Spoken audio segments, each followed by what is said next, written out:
Hello everyone, welcome to another video in my Apollo Moon Hoax series. In this video I'm going to be talking about the missing Apollo 11 telemetry tapes. It's a subject I've been wanting to do for quite a while, and what I'm going to do here is be referencing NASA's own investigation into this subject.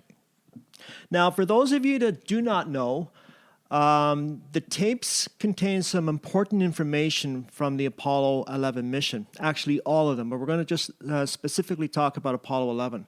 So it had three pieces of important information. Number one, it had the biomedical information for the astronauts. Number two, it had the telemetry from both the command module and the lunar module. And number three, it had the visual raw footage that was sent back from the moon. That is, the footage regarding Neil Armstrong and Buzz Aldrin walking on the lunar surface.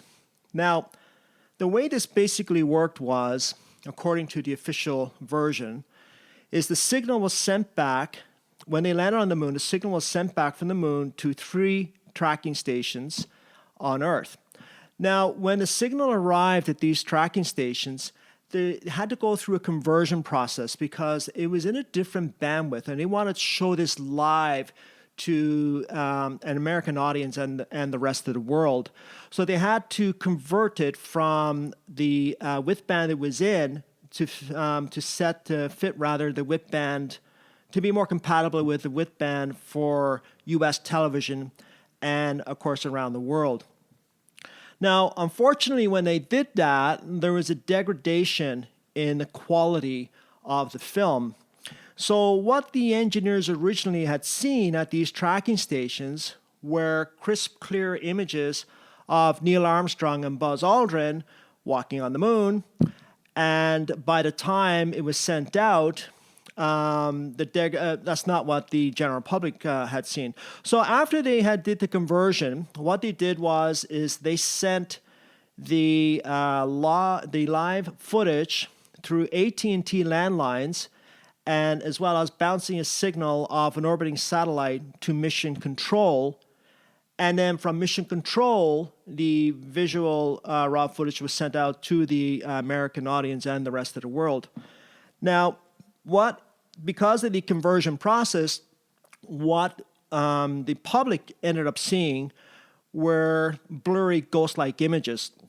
So not the best quality. And they had solved that problem with the other missions after that, according again to the official version. And but on particular, for some reason with Apollo 11, they didn't have that capability, so they had to do that conversion. Now, let's go ahead now before we go ahead here to today, I want to talk about what they did after that. I'm going to be reading from NASA's report here.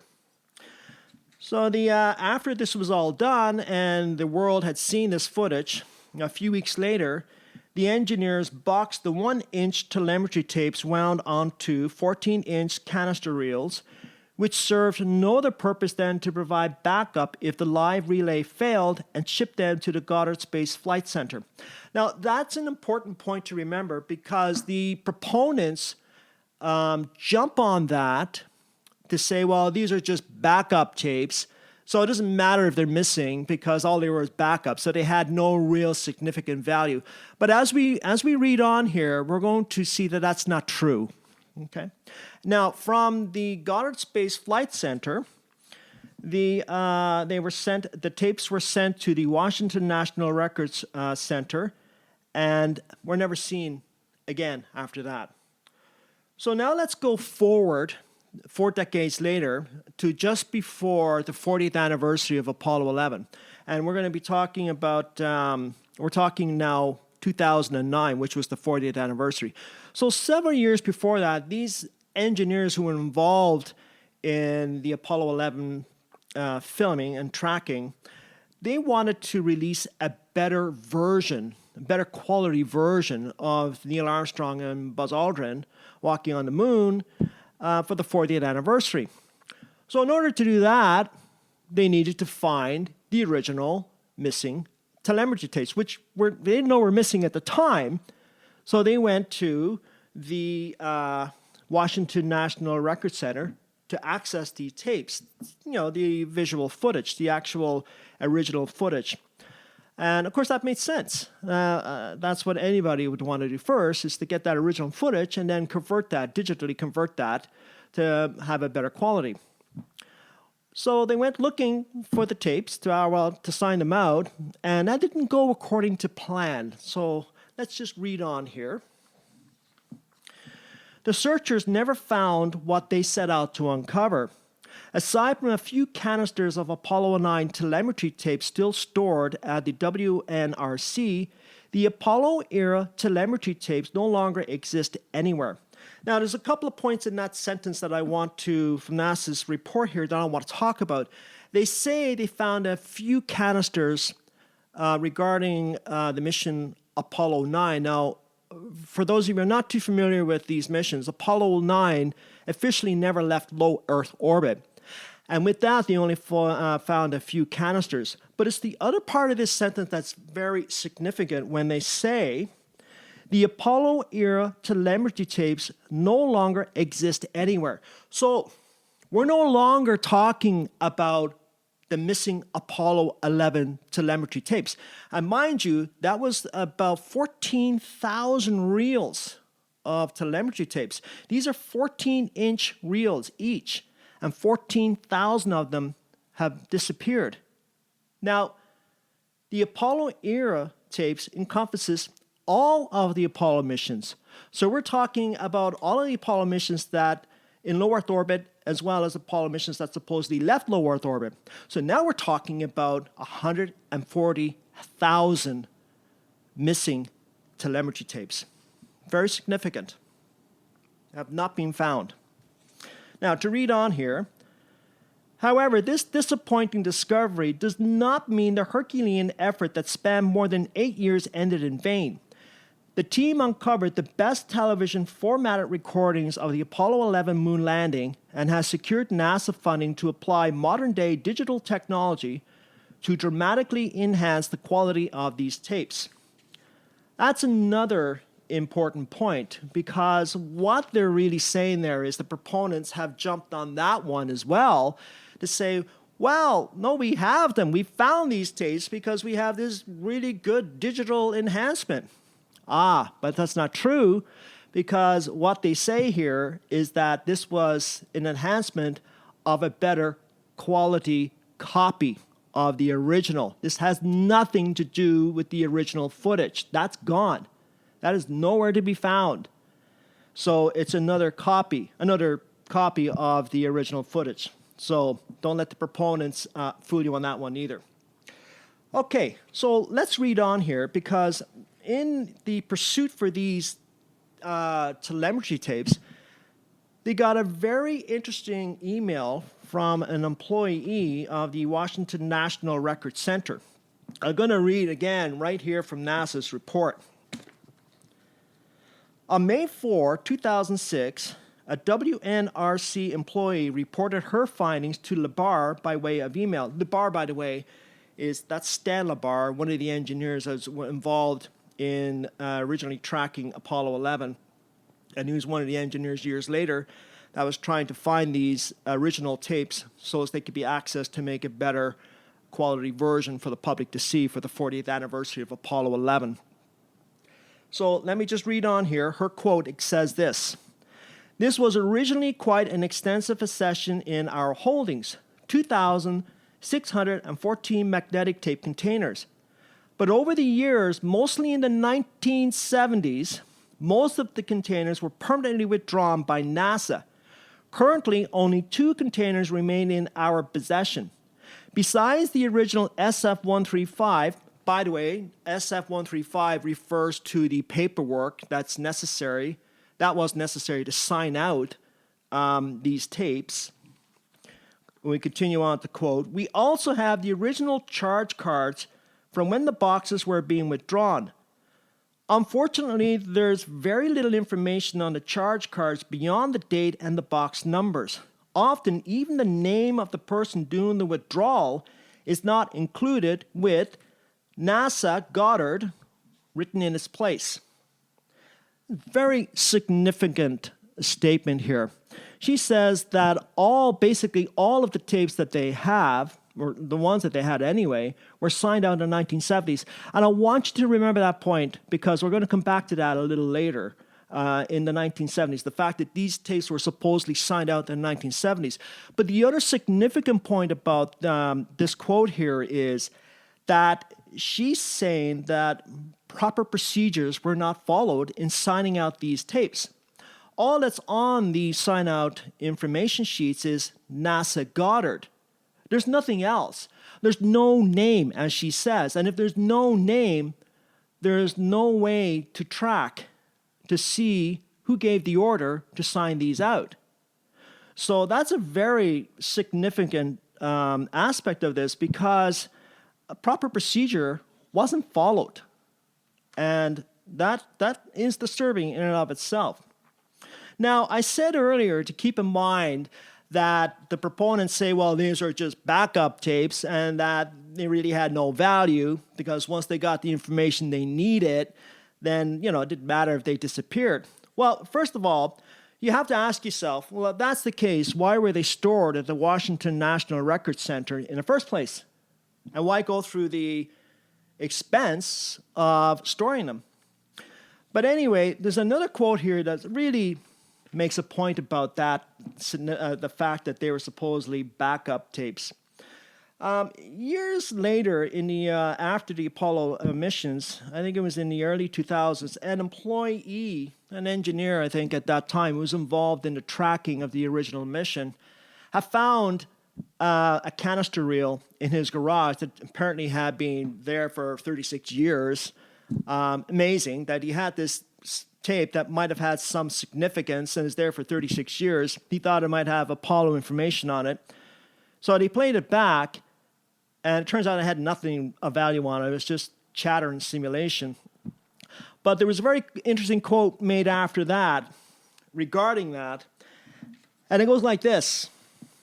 If other tapes are discovered, there may well be all sorts of possibilities for space historians and others to study data from one of the most defining moments in 20th century scientific history. Well, that's interesting, isn't it? So the proponents are saying that, well, these are just backup tapes. Yeah, move on. They're gone. Who cares? It's all printed on paper, so we have all that information. How do they know that actually came from the original telemetry tapes? Because keep in mind, NASA was running simulations of these Apollo missions in the 1960s. So the printout on paper that they're talking about, 8.5 by 11, could easily have come from Apollo mission simulations. So we don't know. But what's interesting, though, is this quote here is saying that, and I say it again, I'll just read it just one more time, there may be all sorts of possibilities for space historians and others to study data from one of the most defining moments in 20th century scientific history. How more clear can it be? This person is saying that if these tapes are actually found, it will be a treasure trove of information for historians. So that really, really throws a lot of water on the proponents' claims that they were just backup tapes. And I might add that these backup tapes, this claim that they were backup tapes was made decades later when they couldn't find them in the first place. So I don't take that seriously. Proponents are wrong again on that one. All right, so let's just read NASA's concluding remarks on this. All that can be said with any certainty is that NASA and the Goddard Space Flight Center followed all procedures in storing the Apollo telemetry tapes. Well, that couldn't be further from the truth. If they followed procedure storing the tapes, they certainly didn't follow procedures in signing them out. Proper procedures were not followed. We don't have a name, and since we don't have a name, we don't have the ability to track who gave the order. So there's no information, real information, as to why they were signed out in the first place. Over the ensuing years, Goddard recalled them and either reused the 1-inch tapes to meet a network shortage in the early 1980s or disposed of them because of the high cost of storing them. Really? Remember when I said keep in mind that these tapes were signed out in the 1970s? I said we'd come back to that. The proponents used this quote right here to justify the missing tapes.